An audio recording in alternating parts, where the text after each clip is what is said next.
Yo, what up all you badasses out there? Welcome back to the channel. You know, it's been a while since I've made a video, so I thought I would just come on here and show a couple cool Steelbooks that I got in recently. By the way, myself and my girlfriend Allie were over on Our Life in Horrors YouTube channel, and we were just talking, you know, the news, horror news, upcoming movies, shooting the shit. Talking about the upcoming Friday the 13th TV series with Linda Cardellini that just got announced. So we talked about a bunch of stuff. So if you want to go over there and check it out, I'll leave a link in the description below. And let's go ahead and get into these couple Steelbooks here. Which the first one we have Fede Alvarez's Evil Dead. Yeah, man, I'm just a huge fan of this movie. And the thing I really love about it is that it's just so different from the, the original, like, Evil Dead films, you know, because it doesn't have Ash in it, you know, there's no Bruce Campbell. It doesn't really have much humor either. It's pretty serious, very bloody, gory, atmospheric, you know, and just a lot of tension. So, I don't know, I love this one, and this Steelbook is gorgeous, by Mexi Funk. So cool.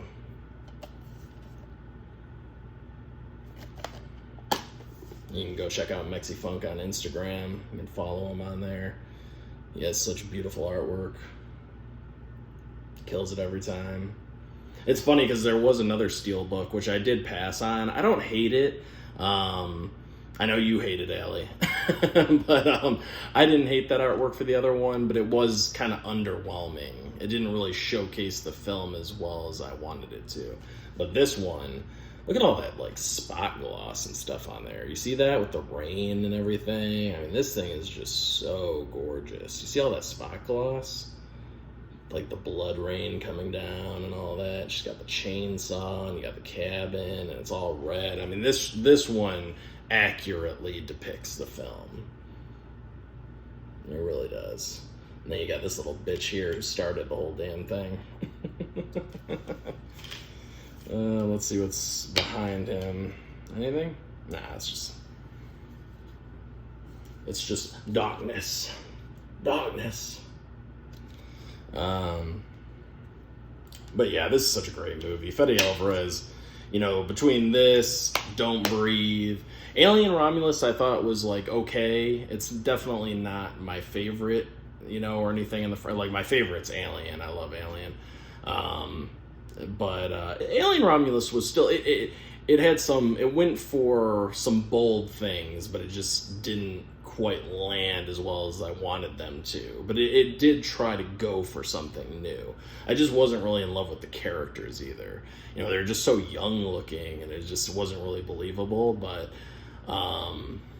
and you know, obviously the really bad de-aging, which by the way does not look better on the 4K. I've watched the 4K, it still looks bad. But like I said, once again, it's not a terrible movie. I don't want to sound like I'm shitting on it, because I did like the face huggers. I like the looks of the, you know, the xenomorphs. I really liked Andy the android. The one guy was so annoying though. The get out of the water, you know, that British dude or whatever. The in the water, you know, that guy was annoying as fuck, because he was just like picking on Andy the android like nonstop. I was cool with it like the first two times, but Jesus, it just went on and on. You know, it was like, enough, we get it. You don't like androids, you know, Jesus. I know they touched on that in like Aliens, but they didn't make too much of a thing out of it. Like in Alien Romulus, it just keeps going and going. But I still enjoyed Alien Romulus for what it was. I own the movie. I got the 4K. You know, I've seen it a couple times now. So, then you got the spine right there. The Evil Dead spine. And yeah, and that's it, man. I really enjoy this film. Like I said, it's just a whole different take on Evil Dead. It really is just kind of like its own thing, and I love that about it. It just feels like a standalone movie.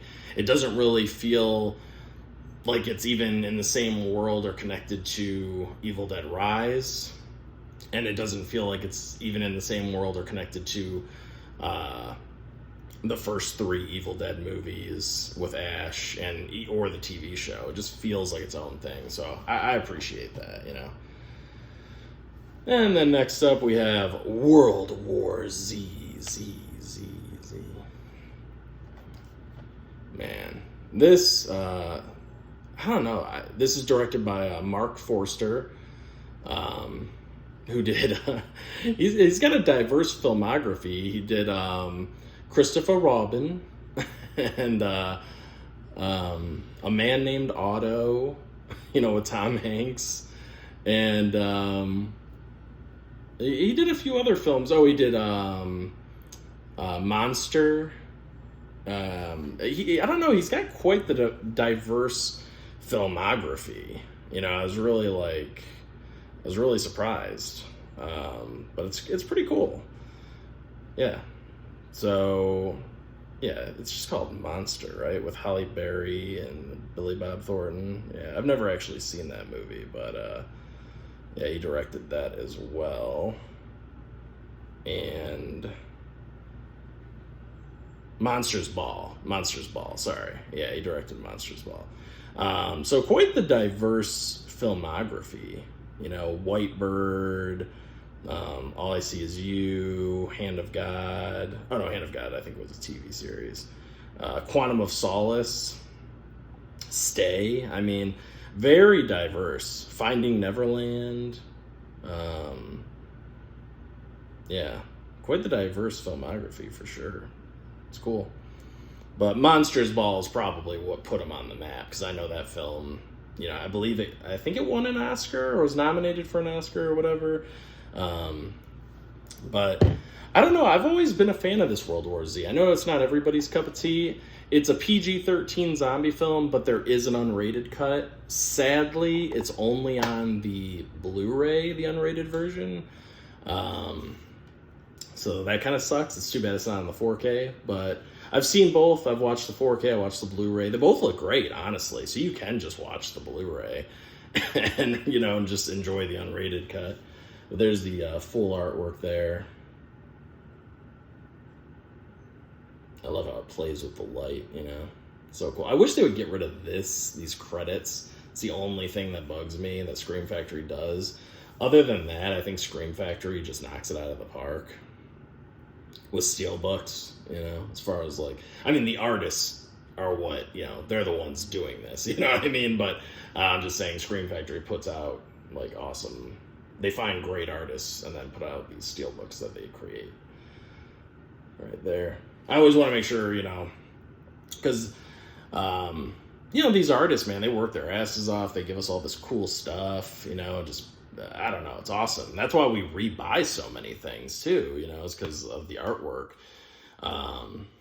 Because it's, I don't know, you just want to support it. It's, you know, I don't think there's anything wrong with that. Some people, you know, I know double dipping. I try not to double dip, but man, if it's just such beautiful artwork, I'm like, fuck it, I'll do it. Because I own World War Z in the Paramount Presents Volume 2 set, you know, so I do own this on 4K, so I really didn't need it. But the artwork is just so badass, and I really do like the movie. You know, Brad Pitt plays like the scientist guy. Like basically the whole world, this movie just kind of kicks right off. Like the whole world starts going to hell, a bunch of zombies running around the city. Brad Pitt's trying to get him and his two daughters to safety. So they're running around the city, zombies are going, cars are crashing, you know, there's like some explosions, people are going nuts, kind of feels like The Walking Dead. And finally, Brad Pitt is able to, you know, get, you know, mild spoilers, I'm sorry. So, you know, but this is just the basic plot. He's able to get them to a boat, but the only way he can keep his family safely on this ship, I should say it's a ship, is if he goes and tries to find a cure for this zombie virus, because he's like a scientist guy. So Brad Pitt has to go traveling around all over the world to different countries to try to find like where this started and try to, you know, develop a cure, try to find patient zero. So it's pretty badass. I don't know. I really dig it. I just think it's cool to see Brad Pitt in a fucking zombie movie. You know what I mean? So, and it takes itself very seriously too. And you got this cool stuff right here. You got your 4K, you got your Blu-ray, you got your Blu-ray unrated. You got Brad Pitt over there in the background, chilling, doing his thing with his long hair, kind of looking a little bit like a hippie. But, you know, he is like a scientist guy and everything. And I don't know, it's cool. It's a really fun movie. And like I said, the unrated cut, you get, you know, some more blood, a little bit more gore and stuff. But it's fast-paced. These are fast-moving, killing zombies, by the way, too. So they're not messing around. You got to run from these guys. And I think aesthetically, I like the slow-moving zombies from like Night of the Living Dead and The Walking Dead. But as far as being scary, I find that these zombies that run are way scarier than the ones that kind of just slowly come at you. But yeah, World War Z, man, this is such a badass movie. It's a lot of fun, just very fast-paced too. And I love the ending as well. I think it's a really like tense ending. And the cast is great.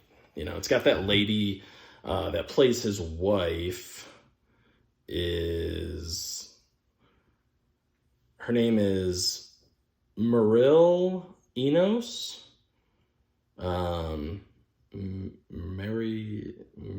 Mariel Enos. I think that's how you say her name.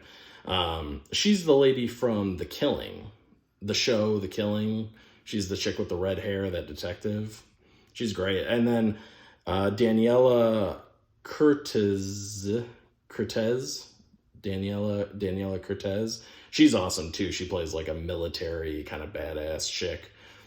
She was awesome as well.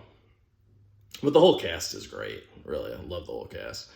But yeah, that's about it, guys. Just want to show off a couple titles, you know, ramble on for a bit like I tend to do. And, you know, just hang out with you guys for a bit. I should be bringing more content soon, you know. I do want to try to kind of get back on a regular basis, you know.